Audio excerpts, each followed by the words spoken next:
Welcome back to the Ovens Garage. Today we're going to be replacing the oil pan gasket on this 1993 Dodge W250. Has a 12-valve Cummins in it. We're going to have the transmission out because we're replacing the rear main seal, so it's a good time to be doing the oil pan gasket at the same time because the adapter plate will be removed from the back of the engine, which will give us a little bit more room to remove that oil pan. All right, here's the oil pan gasket. This is a Felpro oil pan gasket. There's the part number.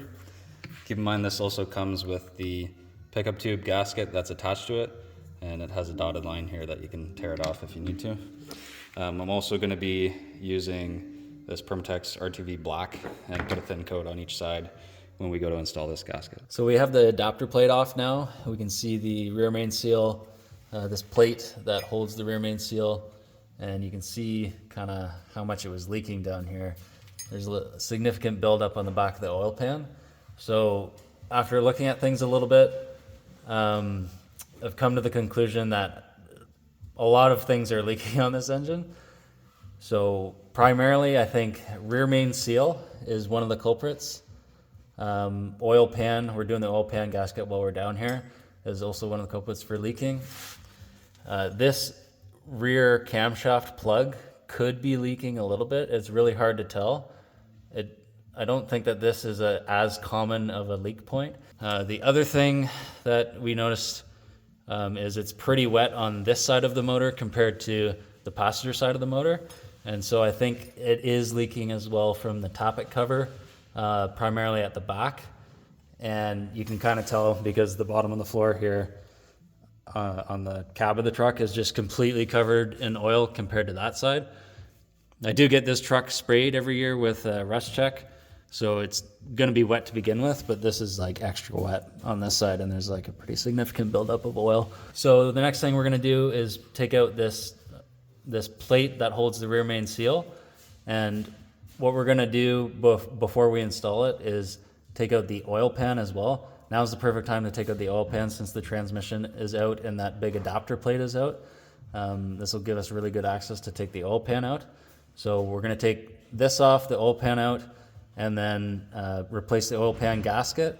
And when we put the oil pan gasket back on, we're going to put this plate on at the same time, so that way the seal at the back is all one continuous with the new gasket, as well as some thin coat of RTV on the gaskets. What we're going to do next is remove the oil pan. First thing we're going to do is drain the oil out of it. I've got a Fumoto valve on there. Drain all the oil out, and then we'll be able to start taking bolts off the bottom of the oil pan. So if you're doing this oil pan gasket job with the transmission still in the truck, it is still possible to do the oil pan gasket with the transmission still in the engine. Obviously it makes it a lot easier if the transmission is out of there because you have the adapter plate out of the way and you don't have to bring the oil pan down as far to clear the adapter plate. What you'll have to do is jack up the engine. So take the motor mounts off, jack up the engine, so that way you have enough room to have the oil pan clear the adapter plate, as well as potentially the pickup tube that's inside on the bottom of the engine. In this case, where the transmission is out of the truck and the adapter plate's off the back of the engine, I'm guessing that we're not gonna have to raise up the engine very far, if at all, to replace the oil pan gasket.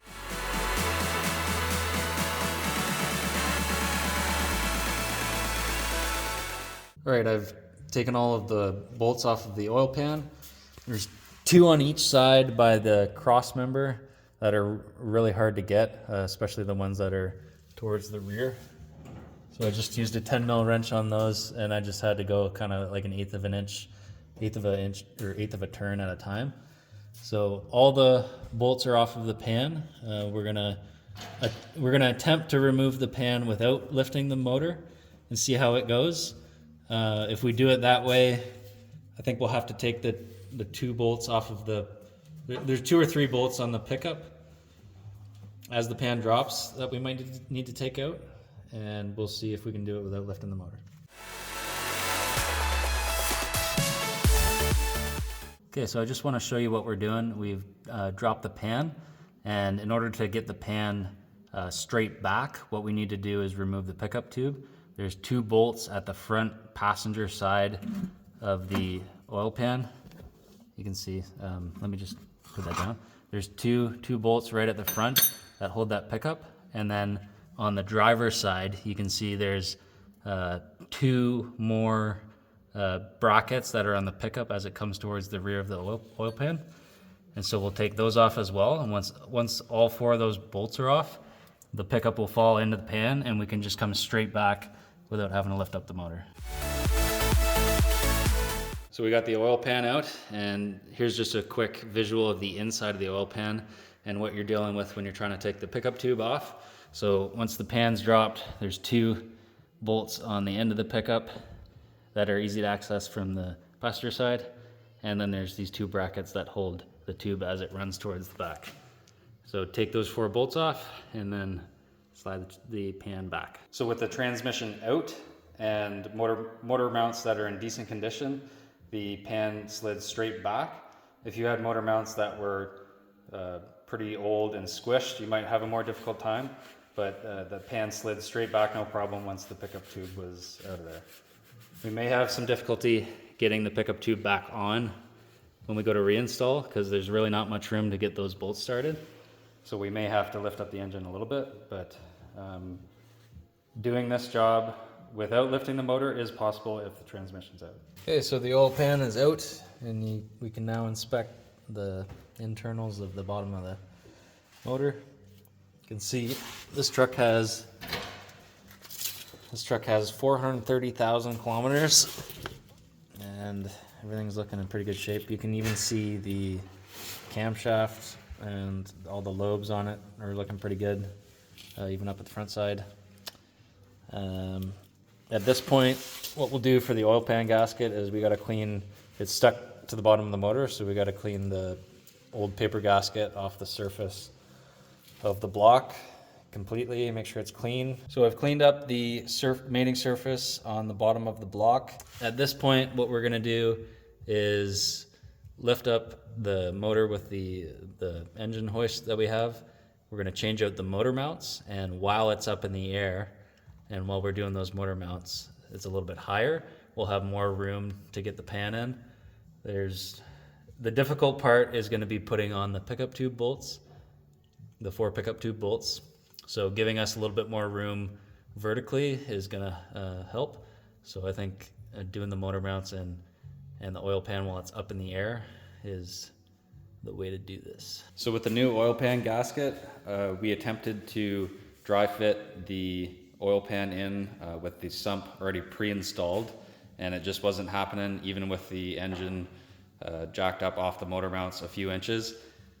The sump needs to go in with the pan and then get bolted up. So the sump needs to go in with the pan, not necessarily jacked up off the motor mounts, but we have it up anyways since we changed the motor mounts. So we have a couple extra inches to give us some room to put the sump on, and then we can put the pan on with the new gasket. So this pan gasket comes with the sump gasket installed to the oil pan gasket.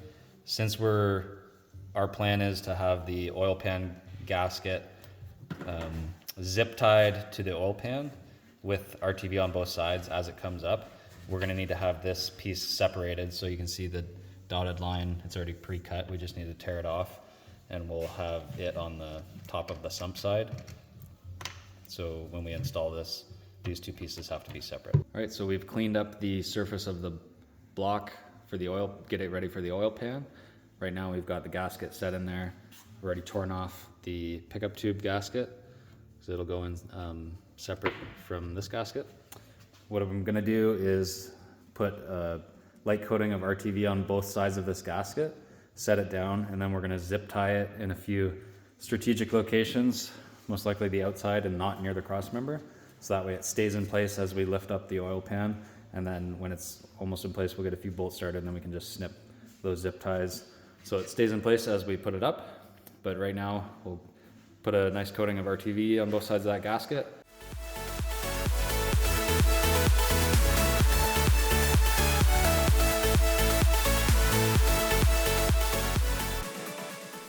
Okay, the RTV has been applied on the oil pan gasket. We put zip ties on in a few spots. The pickup's in. What we're gonna do is put it up into the cross member, and then we're gonna have to put the 4 bolts onto the pickup. We're putting blue Loctite on those bolts, and we're just gonna wrench them down as tight as we can get them. And then at that point, we'll be able to put a few bolts into the oil pan.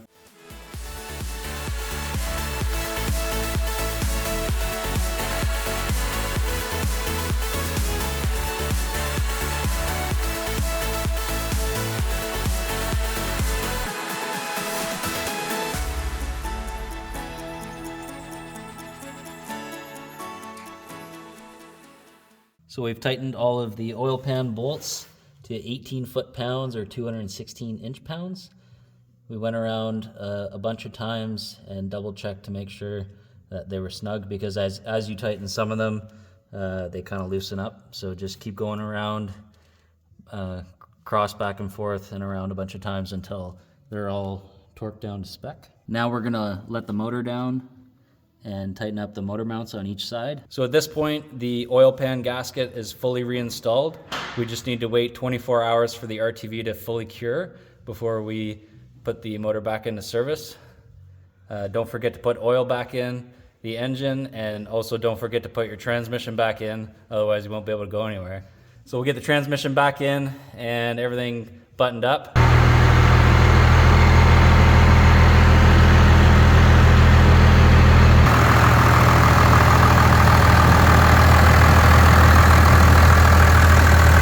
So we've gone for a test drive and come back. We've checked the rear main seal area, the transmission lines, as well as the oil pan gasket, and there's no leaks from anything, so we can consider this job complete. So that wraps up the replacement of the oil pan gasket on this 1993 Dodge W250. Hopefully that helps if you're doing the same job, and thanks for watching. Cheers.